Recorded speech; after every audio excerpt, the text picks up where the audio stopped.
welcome to State of Business on Art Television. I'm Ashing Sunny Veer Singh. Let's have a look at the headlines for today. Price of bread will be reduced by 5 rupees from midnight tomorrow. Issues related to human capital in Sri Lanka should be seriously looked into, says Professor J.L. Peiris. News in detail. Bakery owners have decided to reduce the price of a loaf of bread by 5 rupees with effect from midnight tomorrow. The All Ceylon Bakery Owners Association conducted a press briefing today to announce the reduction of price of a loaf of bread. Price of a loaf of bread saw different fluctuations from the end of last year. On November 20th last year, the All Ceylon Bakery Owners Association announced an increase in the price of bread by 5 rupees from November 20th midnight. However, the very next day, November 21st, the All Ceylon Bakery Owners Association said that a decision has been taken to reduce the price of a loaf of bread by 5 rupees with immediate effect. Business Today recognized the top 30 best performing corporates in Sri Lanka for 2018 to 2019, a year in which resilience, innovation and the search for new markets played a vastly important role. Thus, Hatton National Bank reclaimed the #1 rank in the Business Today Top 30 Awards ceremony, which was held under the patronage of Chief Guest Prime Minister Mahinda Rajapaksa in Colombo yesterday. Chairman of SLPP, Professor J.L. Peiris, delivered the keynote speech at the 22nd year of the award ceremony, and founder of SLPP, Basil Rajapaksa, was also present at the event ceremony. Meanwhile, Hatton National Bank was #1 in the first ever Business Today Top Corporate ranking in 1997, which at that time was Business Today Top 10. After 22 years, Hatton National Bank is yet again at #1 in the Business Today Top 30. Continuing its trajectory with a strong performance, Commercial Bank of Ceylon ranked at #2, while LOLC Holdings rose to #3. The Business Today Top 30 2018-2019 saw the entrance of 3 new companies: Dilma Ceylon Tea Company at #27, Citizens Development Business Finance at #28, and Pan Asia Banking Corporation at #30.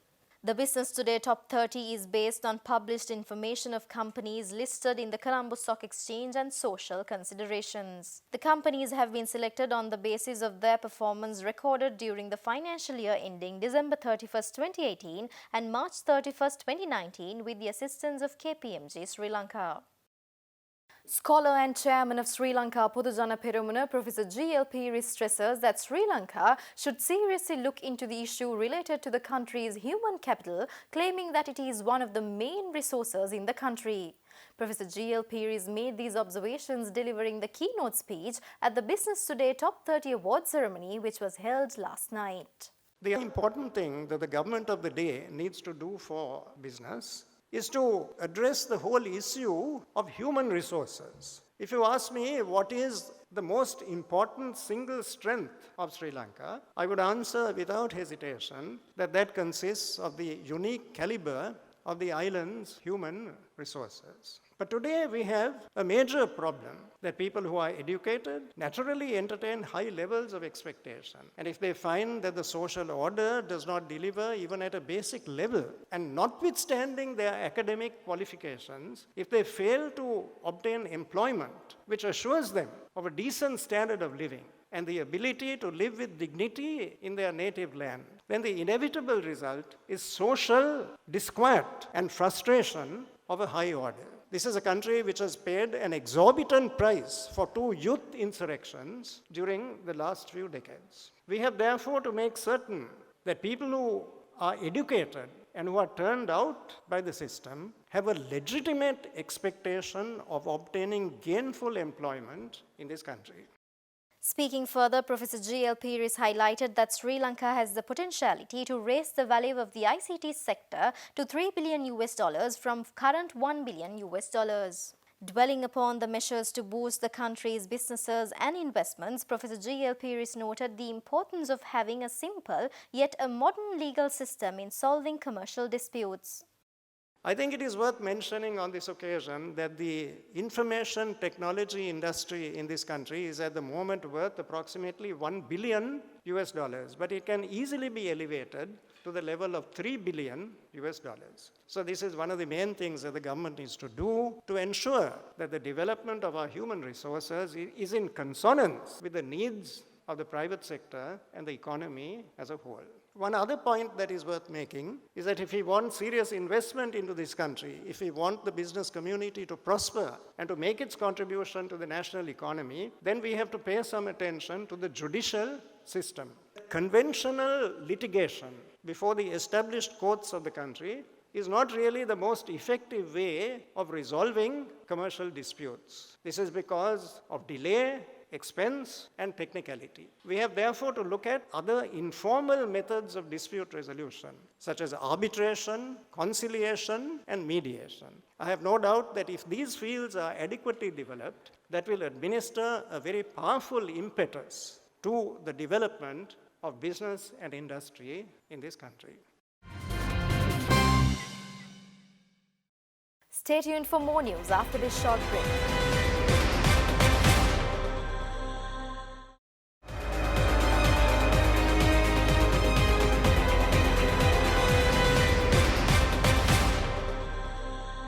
Welcome back after the break.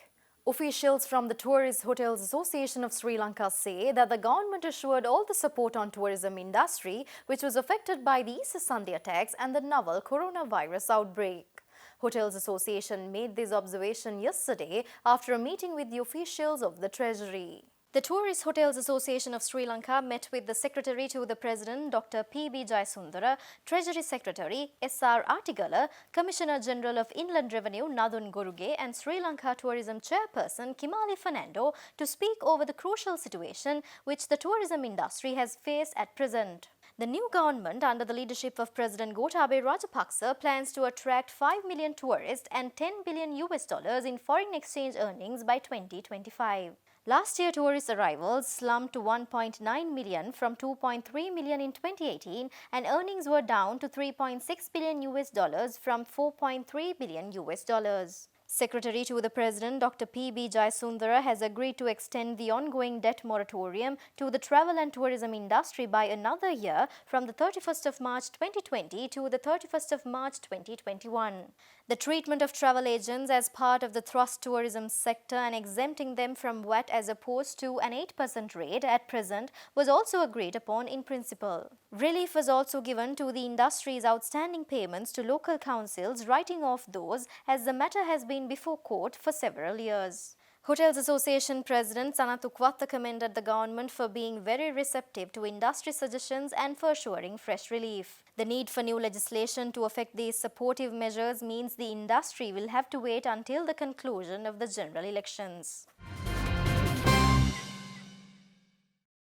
Ministry of Ports and Shipping inaugurated the Internet Payment Gateway with facilities and online appointment system to the existing Seafarers Information System at the Merchant Shipping Secretariat affiliated to the Ministry of Ports and Shipping. Director General of the Merchant Shipping Ajith Wickramasenaviratne explained about this initiative in detail.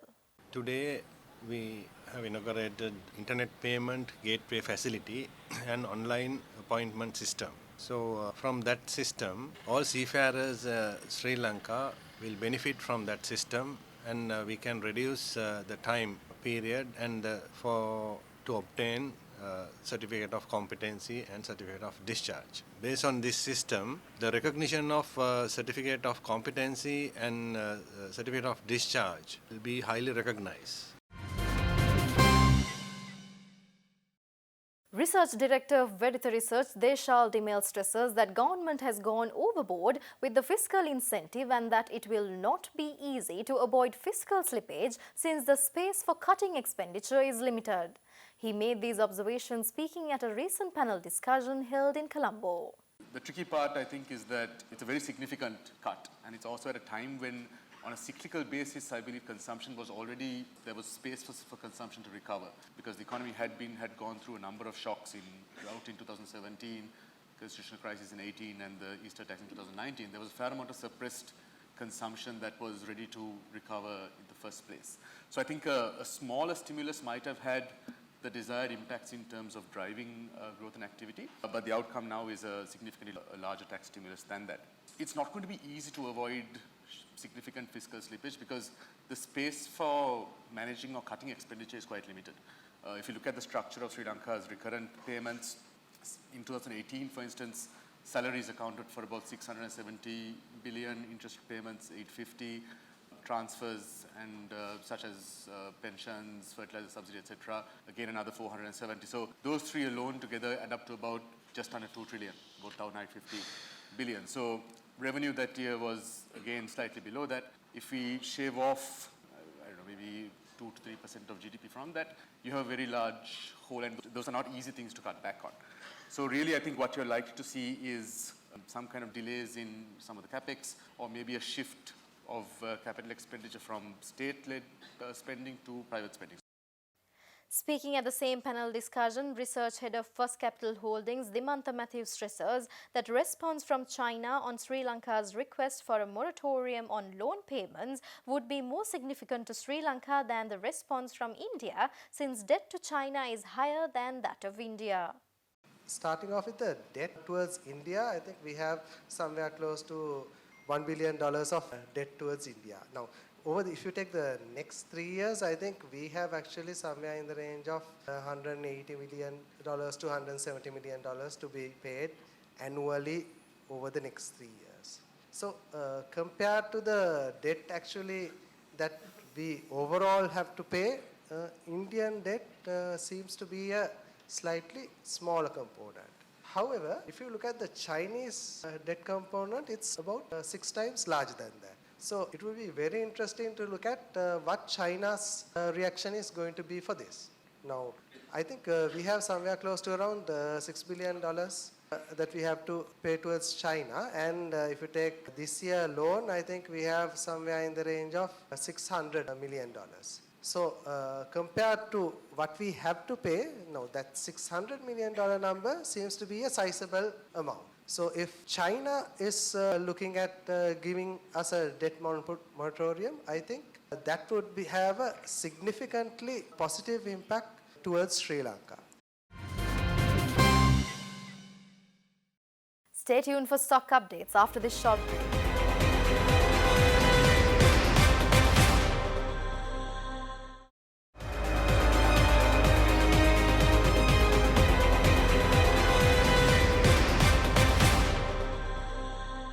Welcome back after the break. Trading at Colombo Stock Exchange ended on a negative note today. The all-share price index dropped 66.37 points to close at 5,730.93, and the S&P SL20 dropped 39.91 points to close at 2,731.39. The turnover was 591 million rupees and over 18 million shares were traded. Up next are Forex rates.